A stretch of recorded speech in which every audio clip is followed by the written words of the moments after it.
विद्युत क्षेत्र क्या है। तो विद्युत क्षेत्र क्या है, आवेश के चारों ओर का क्षेत्र। क्या है विद्युत क्षेत्र, आवेश के चारों ओर के क्षेत्र को विद्युत क्षेत्र।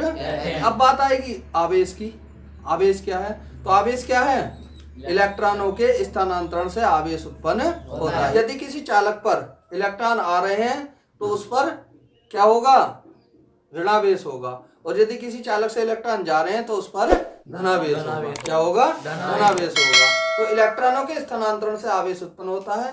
आवेश दो प्रकार के होते हैं, धनात्मक आवेश और ऋणात्मक आवेश। इसके बाद आता है वैद्युत बल। क्या आता है, वैद्युत बल। वैद्युत बल क्या है, आवेशों के मध्य लगने वाले बल को वैद्युत बल कहते हैं। किसे कहते हैं वैद्युत बल, आवेशों के मध्य लगने वाले बल को वैद्युत बल कहते हैं।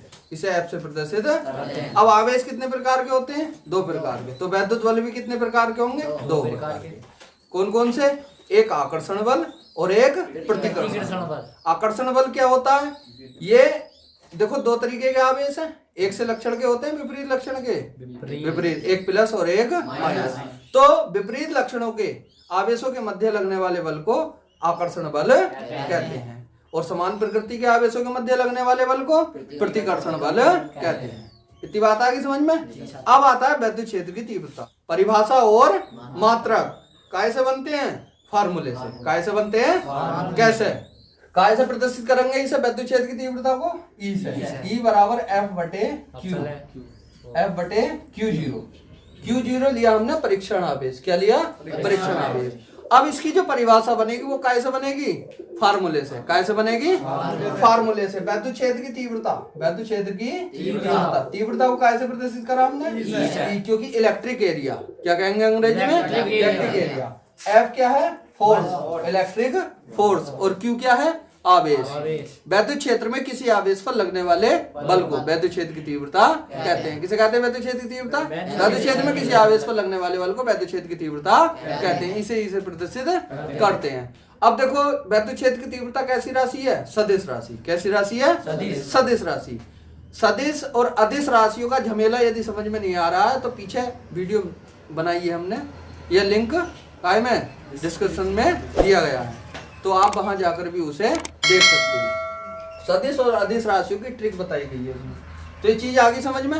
अब मात्रक इसका हम बनाएंगे तो मात्रक कैसे बनेगा, मात्रक इसका फार्मूले से ही बनेगा। एफ क्या है, बल। एफ क्या है, बल। बल का मात्रक क्या होता है, क्या होता है, न्यूटन। बटे का मतलब होता है प्रति, बटे का मतलब प्रति। क्यू क्या है, कूलम। आवेश, आवेश का मात्रक क्या होता है, कूलम। तो न्यूटन प्रति कूलम, ये इसका फार्मूला हो गया। क्या हो गया, मात्रक। मात्रक, फार्मूला कह रहा हूं मैं, क्या हो गया इसका, मात्रक हो गया। इतनी बात आई समझ में, कोई दिक्कत, कोई परेशानी। नेक्स्ट टॉपिक है हमारा क्या, कूलम का नियम। क्या है, तो कूलम का नियम क्या है, कूलम का नियम क्या है। देखो इस नियम के अनुसार सबसे पहले क्या लगाएंगे, इस नियम के अनुसार, इस नियम के अनुसार। क्या, मान लो दो आवेश हैं, दो स्थिर आवेश हैं, एक क्या हो गया Q और एक क्या हो गया Q0। बीच की दूरी क्या हो गई R, क्या हो गई R। अब इन दोनों आवेशों के मध्य कौन सा बल लगेगा, वैद्युत बल। कौन सा बल लगेगा, आकर्षण लगे या प्रतिकर्षण लगे, वो इसकी प्रकृति पर निर्भर करेगा। यदि हम यहाँ प्लस Q और माइनस Q लेते हैं तो आकर्षण बल लगेगा। वैद्युत बल दो प्रकार का होता है, आकर्षण और प्रतिकर्षण। ठीक है, तो दो स्थिर आवेशों के मध्य, दो स्थिर आवेशों के मध्य लगने वाला वैद्युत बल, लगने वाला वैद्युत बल आवेशों की मात्राओं के गुणनफल के समानुपाती, आवेशों की मात्राओं के गुणनफल के समानुपाती तथा बीच की दूरी के वर्ग के व्युत्क्रमानुपाती होता है। ठीक है, कैसे, आवेश यदि बड़े होंगे, आवेश यदि बड़े होंगे तो बल ज्यादा लगेगा कम लगेगा, बल कैसा लगेगा बताओ, ज्यादा लगेगा। और आवेश छोटे होंगे तो बल कैसा लगेगा, कम लगेगा। ठीक है, तो आवेश बढ़ रहे हैं तो बल भी बढ़ रहा है, और आवेश घट रहे हैं तो बल भी घट रहा है। जब दोनों क्रियाएं एक साथ हो रही हैं तो उसे बोलेंगे समानुपाती। क्या बोलेंगे, समानुपाती। अब बात आती है दूरी की। यदि आवेशों की दूरी बढ़ा दें, आवेशों की दूरी बढ़ा दें तो क्या होगा, बल क्या हो जाएगा, कम हो जाएगा, ज्यादा है। अरे एक व्यक्ति इधर खड़ा, एक इधर खड़ा, ज्यादा तेज थप्पड़ मार लेंगे या पास में होंगे तो ज्यादा तेज थप्पड़ मार लेंगे आपस में? पास में होंगे तो मतलब दूरी कम होगी तो जब ही तो ज्यादा बल लगाएंगे, और दूरी ज्यादा होगी तो बल कम लगाएंगे, कम हो जाएगा। क्या हो जाएगा? कम हो जाएगा। तो दूरी बढ़ रही है तो बल क्या हो रहा है? कम। और दूरी घट रही है तो बल क्या होगा? बढ़ेगा। तो क्या हुआ? व्युत्क्रमानुपाती। क्या हुआ? उल्टा व्युत्क्रमानुपाती। व्युत्क्रमानुपाती कितना होता है? वर्ग का व्युत्क्रमानुपाती। कितना होता है? वर्ग का व्युत्क्रमानुपाती। तो दो आवेशों के मध्य लगने वाला वैद्युत बल आवेशों की मात्राओं के गुणनफल के समानुपाती तथा उनके बीच की दूरी के वर्ग के व्युत्क्रमानुपाती होता है। यही कूलाम का नियम है। अब जब हम समानुपाती हटाएंगे तो हम बराबर लगाएंगे। क्या लगाएंगे? बराबर। तो बराबर क्या लगा देंगे हम? 1/4 पाई एप्सिलॉन 0 इंटू के, और Q0 बटे आर स्क्वायर। Q0 बटे आर स्क्वायर। नहीं आई बात समझ में? आगे सर।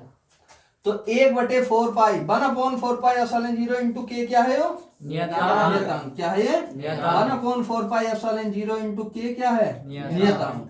नियतांक का मतलब इन दोनों का मान कुछ भी हो, इसका मान कुछ भी हो, इसका मान नहीं बदलेगा। नियतांक का मान कभी भी नहीं बदलता। नियतांक कह लो, स्थिरांक कह लो, इसका मान कभी भी नहीं बदलता। इसका मान कितना होता है? 1/4 पाई एप्सिलॉन 0 इंटू के। कितना होता है? 9 गुणा 10⁹9। अब बात आती है इसके मात्रक की। क्या बात आती है? ससुर के नाती के मात्रक की। ठीक है, तो क्या मात्रक बनेगा? एफ। क्या है? एफ। और आर स्क्वायर कहाँ पहुंच जाएगा? इसके गुणा में। और Q0 कहाँ पहुंच जाएगा? इसके बटे में। मात्रक बनता है फार्मूले से। कैसे बनता है मात्रक? फार्मूले से। अब देखो इसका हम मात्रक बनावे 1/4 पाई एप्सिलॉन 0 इंटू के का हम मात्रक बनाते हैं तो F गुणा आर स्क्वायर बटे Q गुणा Q हो जाएगा। नहीं हो जाएगा? ये फार्मूला हो जाएगा Q गुणा Q0। F का मात्रक क्या होता है? बल का मात्रक न्यूटन। तो क्या है क्या? न्यूटन। दूरी का क्या होता है? मीटर। तो क्या है क्या? Meter square. गुणा में डैश लगा दो या इंटू लगा दो, और बटे का मतलब क्या बताया था मैंने? प्रति। इसका भी गुलाम और इसका भी गुलाम। तो कितना आ जाएगा इसका? गुलाम स्क्वायर। 2 गुलाम हो गए। तो 2 गुलाम का मतलब 2 गुलाम नहीं, गुलाम का स्क्वायर। क्यों? क्योंकि दोनों की क्या हो रही है? गुणा हो रही है। दोनों क्या हो रही है? तो क्या है गुलाम का नियम? 2 स्थिर आवेशों के मध्य लगने वाला वैद्युत बल आवेशों की मात्राओं के गुणनफल के समानुपाती और बीच की दूरी के वर्ग के व्युत्क्रमानुपाती होता है। नियतांक ये है। नियतांक का मान कितना होता है? 9 गुणा 10⁹9 न्यूटन मीटर स्क्वायर प्रति कूलाम स्क्वायर। देखिए एक सवाल के आधार पर समझिए। मान लो 2 आवेश हैं, 3 गुलाम और 2 गुलाम। कितने? 3 गुलाम और 2 गुलाम। इनके बीच की दूरी कितनी है? 5 मीटर। कितनी है? तो इनके मध्य जो बल लगेगा वो 1/4 पाई एप्सिलॉन 0 इंटू के। दोनों क्या गुणा?